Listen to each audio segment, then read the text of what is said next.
Was there? I think there was. As a kid who grew up in this game, and now, as you said a couple of days ago, fortunate to be a part of all of this, to witness the moment what went through you.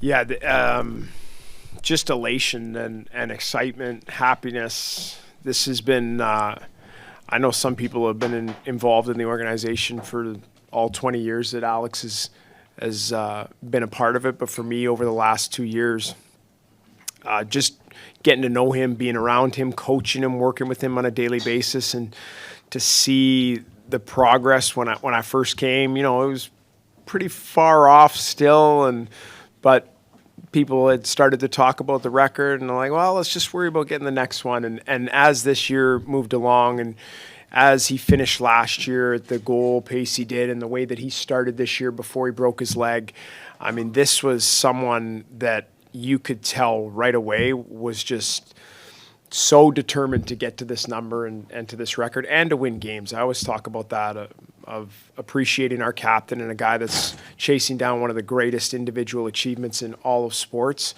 to be trying to do it in a winning environment, which he has this year as the leader of our team. And so just really, really happy, proud of him. And I know how much has gone into this and the training and the practices, and at 39 years old, just thrilled for him and his family.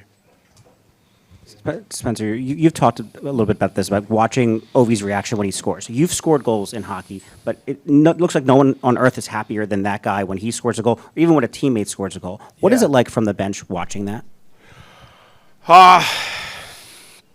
You just smile every time you see, like you said, even when he doesn't score, even when he's on the bench, like you saw Ryan Leonard score his first NHL goal. I think that's a prime example of, okay, think about that situation for, he just in that game has tied the greatest record. He's not going to go out and shoot an empty netter.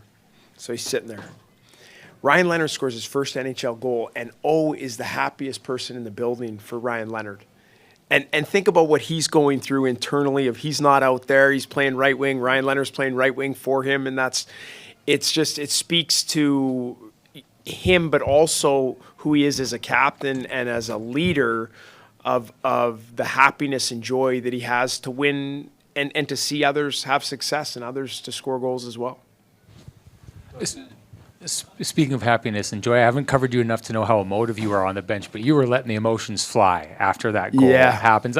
What is it about a moment like that, being part of a moment like that, that just kind of brings everything to the surface the way that does? You know what it is? It's because behind the scenes, like, we've gotten all this attention as a team, and he has, over the last couple years, but over the last couple weeks, it has now turned into, he's right there.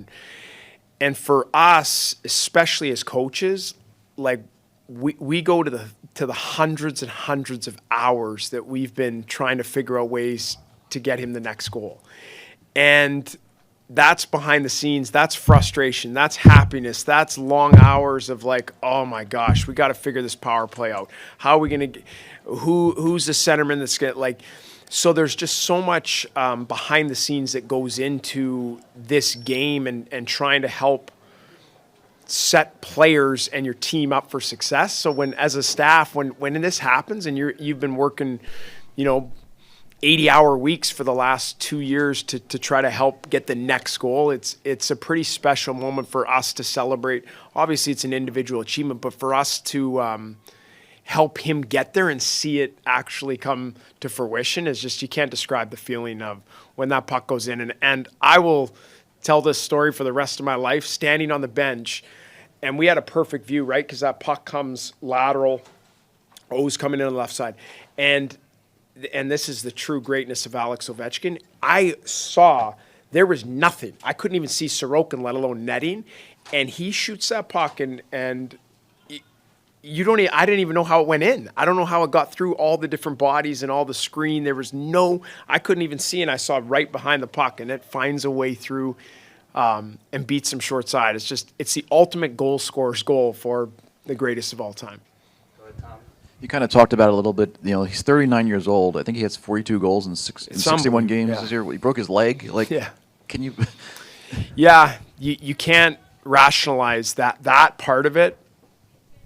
Tom is like, we were just talking about it as a staff, like, Wayne's the greatest player to ever play the game. and Wayne was talking to us about this. He had 9 goals in his last season. Right now, he was a pass first guy. So, but at 39 years old, to be scoring at the clip that he is, almost as high as he's ever scored, even at 25, 27, 28, broken leg, all the stuff that it's unbelievable. And that, I think that's one of the things that he'll be remembered by. Is a lot of people talk about his durability as a player and not getting hurt and that. But what people will reflect on his career about, I think, will be one of the main, is how he was able to maintain a level of scoring this late into his career. That is unheard of. And, for him to, what's he at right now, 41 now? 42. And I'm missing, he's third in the National Hockey League in scoring. Like, you're talking about Leon, it's unbelievable. Tom said that he just about blacked out in those first 15 seconds after they scored. What do you remember from that immediate realizing the puck went in, being on the bench with everyone?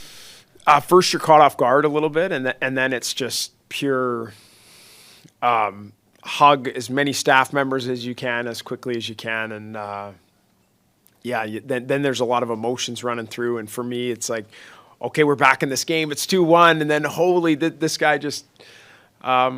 Just did it. He just did it. And so there's a lot of things running through your head, but mostly just happiness and celebrating with our family. Dylan sort of took us through the play a little bit, but he was talking about how the Islanders, the way they set up on the PK is a little bit different, and it was an early entry into Tom. Can you just, as a coach, take us through that play and how that puck gets there? And then, Dylan could have touched it in the middle, and he doesn't. He lets it go. Yeah. So I'll try not to get too coachy here. 2 X's and O's. There's essentially 2 ways that penalty kills defend rushes, meaning the power play entries. There's a 1-3, which we use. 90% of the teams use a F1 and then a line of 3. The Islanders are one of maybe, let's call it, I'm going to guess here, 5 teams that use a box. They use 2 forwards and 2 D. So there's more room down the walls because a 1-3, they've got 3 lanes basically filled. A 2-2, there's a little bit more room down the walls. So it's where you can kick a puck out to Tom, and Tom's got a little bit more time going down the wall. And that's how he has that time to make that lateral pass to O. And so we had, that's one of the ways to attack a box penalty kill forecheck, and they executed it to perfection. Coach, back here, what's it like watching that, a 20-minute ceremony? It's Wayne's on the ice, Gary Bettman's on the ice, Wayne's wearing a Gordie Howe pin. Yeah. Janet gives a gift to Alex's wife, like Janet got from Gordie Howe's wife. It was a very kind of, threading through the years type of moment there on the ice in real time. What are you thinking watching that take place? Just enjoying the moment, and I always appreciate looking at his teammates and them celebrate, and because you want it. It's like I said, it's one of the biggest individual achievements in the history of sports, and so it needs to be celebrated, and you want to try to do it respectfully inside of a game that needs to be completed, and I thought the NHL did an excellent job of that. And it's hard. I frustrated about the way that the game went after that, but it's not an easy scenario that our players have just gone through over the last 72 hours of having gone through the home game, flying here yesterday, the earlier start here. I'm not taking anything away from the New York Islanders because the game was at 12:30 and it started at 12:30 for them as well. So, but it's a difficult stretch for us, and for us to I thought that goal would have snowballed, and was hoping that it would create some momentum for our group, but that didn't happen. Spencer, you talked about how happy he was the other night, for the empty net goal, and then Tom talked in the locker room about what kind of person he is, and how he's just evolved as I guess a person. You get to see him behind the scenes every day. Can you just talk about your time with him, how he's maybe changed and grown, just the stuff we don't get to see? Yeah. As a leader, he's I think the best quality that he has as a leader, in my opinion, is Alex Ovechkin. I think John said it, but he was talking more about the play. But he's larger than life if you don't know him and all of a sudden you're his teammate or his coach. It's Alex Ovechkin, one of the greatest of all time.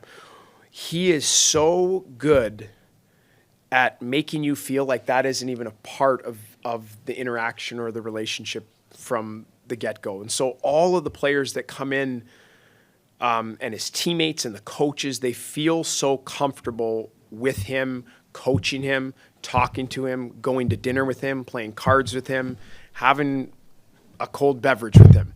And that is a true, for someone that's one of the greatest of all time, that can be really, really intimidating for most of his teammates, for coaches as well. And he removes that. And so that's how I feel like a big part of why our team is such a team and why it is so inclusive and why guys feel so comfortable right away when they come to the Washington Capitals. And that that's a pretty important thing. And I when you look at our team's success and why, and everybody talks about, like Washington, their team, like they don't have a lot of superstars or guys that are at the Four Nations tournament or any. We have a team, and we have guys that feel like they're a part of it the whole way through. And Alex is a big reason. Coaches and our culture is a part of it, but Alex as our captain is a big part of that, of making sure anybody that's inside of our walls feels a part of it and is inside the family, and he can talk to him and be he's just one of them. Last question, please. You mentioned earlier that you were trying to give Alex every opportunity you possibly could to add to pursue the record.